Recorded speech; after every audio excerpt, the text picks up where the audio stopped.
مشرق وسطی کی صورتحال اور ایران امریکہ مذاکرات پر وزیر اعظم شہباز شریف کی صدارت میں مشاورتی اجلاس دوسرے مرحلے کے انعقاد کے لیے جاری کوششوں کا جائزہ لیا گیا۔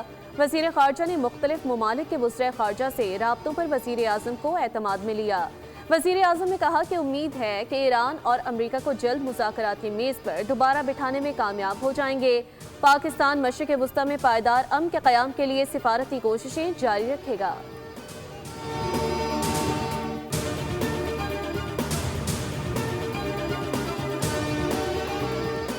وزیر اعظم شہباز شریف سے چین کے سفیر ژیانگ زائیڈونگ کی ملاقات۔ وزیر اعظم نے صدر شی جن پنگ اور وزیر اعظم لی چیانگ کے لیے نیک تمناؤں کا اظہار کیا۔ پاک چین دو طرفہ تعلقات پر اطمینان اور اسٹریٹجک شراکت داری پر فخر کا اظہار۔ وزیر اعظم نے تعلقات مزید مضبوط بنانے کے لیے چینی قیادت کے ساتھ قریبی تعاون جاری رکھنے کے عزم کا اعادہ کیا۔ ملاقات میں مشرق وسطی کی صورتحال اور پاکستان کی امن کوششوں پر تبادلہ خیال ہوا۔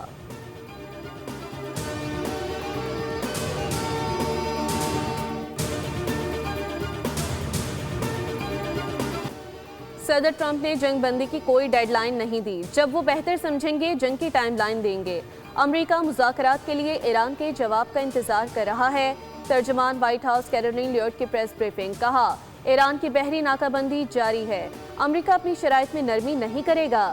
خطے اور دنیا کے مفاد میں یہی ضروری ہے۔ ایران کو چاہیے کہ وہ افزودہ یورینیم امریکہ کے حوالے کر دے۔ صدر ٹرمپ آبنۂ ہرمز میں ناکہ بندی سے مطمئن ہیں۔ ایران پر جو معاشی لیوریج مسلط کیا گیا اس کی وجہ سے ایران مذاکرات کی طرف واپس آ رہا ہے۔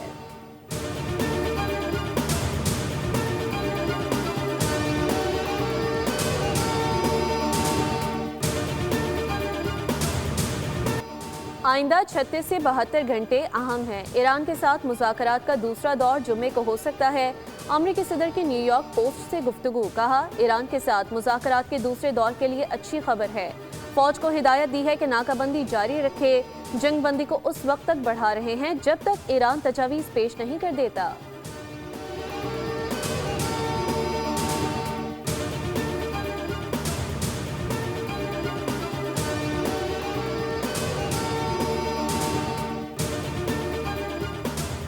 وعدوں کی خلاف ورزی، ناکہ بندی اور دھمکیاں حقیقی مذاکرات کی راہ میں بڑی رکاوٹ ہیں۔ ایرانی صدر مسعود پزشکیان کا ٹویٹ۔ کہا ایران نے ہمیشہ مذاکرات اور معاہدے کا خیر مقدم کیا ہے اور کرتا رہے گا۔ دنیا آپ کی مسلسل منافقانہ بیان بازی، دعووں اور عمل کے درمیان تضاد کو دیکھ رہی ہے۔ اسپیکر ایرانی پارلیمنٹ باقر کالیباف نے کہا کہ جنگ بندی کی کھلی خلاف ورزی کی صورت میں آبدۂ ہرمز دوبارہ کھولنا ناممکن ہے۔ مکمل جنگ بندی اسی صورت قابل قبول ہے جب سمندری ناکہ بندی نہ ہو۔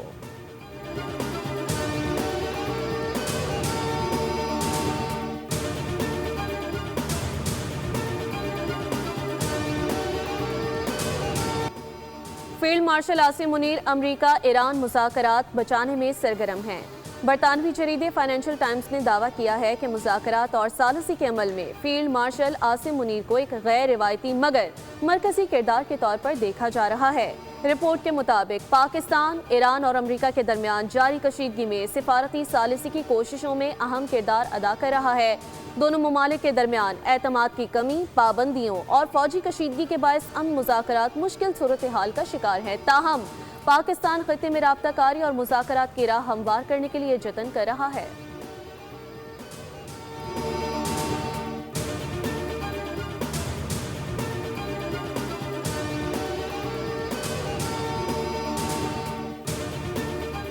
وفاقی وزیر داخلہ محسن نقوی سے امریکی سفیر نیٹلی بیکر کی اہم ملاقات۔ خطے کی تازہ ترین صورتحال اور اسلام آباد مذاکرات کے دوسرے دور پر بات چیت۔ محسن نقوی نے جنگ بندی میں توسیع کے لیے امریکی صدر کے اقدام کو سراہا۔ کہا یہ قدم کشیدگی میں کمی کی جانب اہم پیش رفت ہے۔ وزیر اعظم شہباز شریف اور فیلڈ مارشل عاصم منیر مسئلے کے حل کے لیے ہر سطح پر کوششیں کر رہے ہیں۔ امریکی سفیر نے پاکستان کے تعمیری کردار کو سراہا۔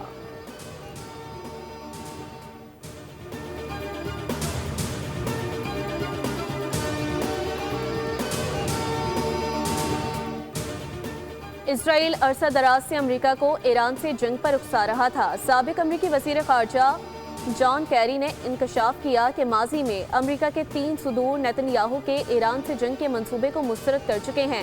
انہوں نے بتایا کہ امریکی صدر جارج بش، باراک اوباما اور جو بائیڈن اسرائیل کی جانب سے ایران کے ساتھ جنگ کے منصوبے کو مسترد کر چکے۔ یہ تینوں سابق امریکی صدور ایران کے ساتھ جنگ کرنے پر راضی نہیں ہوئے تھے اور معاملے کو پرامن طریقے سے حل کرنے کے حامی تھے۔ انہوں نے مزید استدلال کیا کہ ویتنام اور عراق دونوں جنگوں میں ایک مشترکہ سبق ہے کہ امریکی عوام کو دھوکہ نہ دیا جائے۔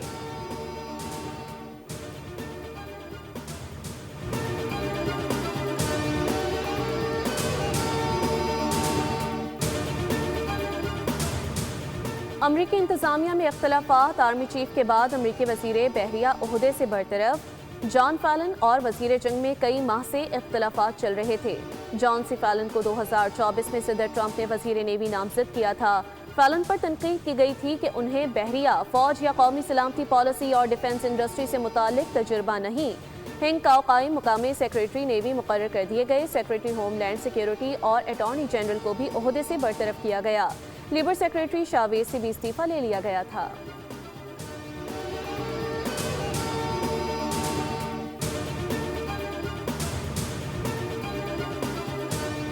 مشرق وسطی کی مجموعی جنگی صورتحال کے اثرات عالمی منڈی پر نمایاں۔ تیل کی قیمت ایک بار پھر $100 سے تجاوز کر گئی۔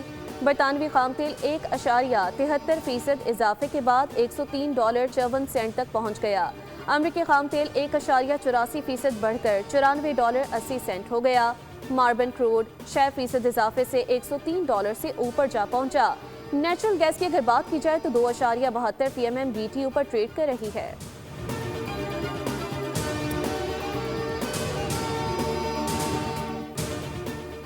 وزیر اعظم شہباز شریف کی زیر صدارت انرجی سیکیورٹی اجلاس ذرائع آمد و رفت کو بتدریج ماحول دوست برقی توانائی پر منتقل کرنے کی ہدایت۔ سرکاری استعمال کے لیے صرف بجلی سے چلنے والی بسیں اور موٹر سائیکل خریدنے کا فیصلہ۔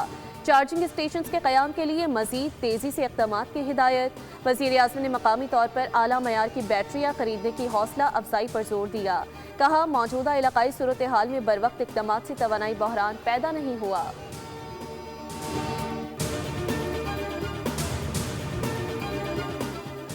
قطر سے LNG سپلائی معطل ہونے کے بعد پاکستان کا بڑا فیصلہ۔ پاکستان LNG نے عالمی کمپنیوں سے 3 کارگوز کے لیے بولیاں طلب کر لیں۔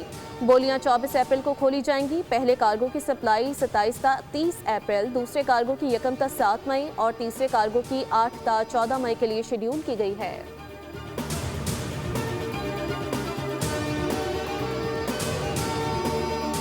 حکومت نے آئندہ مالی سال کے وفاقی بجٹ کی تیاریاں شروع کر دیں۔ عالمی تجارت کے فروغ کے لیے درآمدی ڈیوٹیز میں کمی کا بڑا فیصلہ۔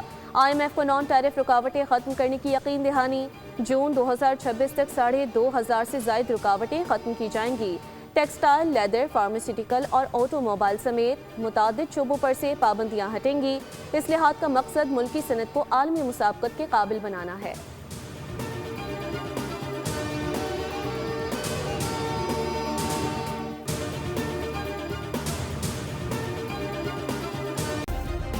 سبسکرائب کریں اور بیل دبائیں تاکہ کوئی خبر رہ نہ جائے۔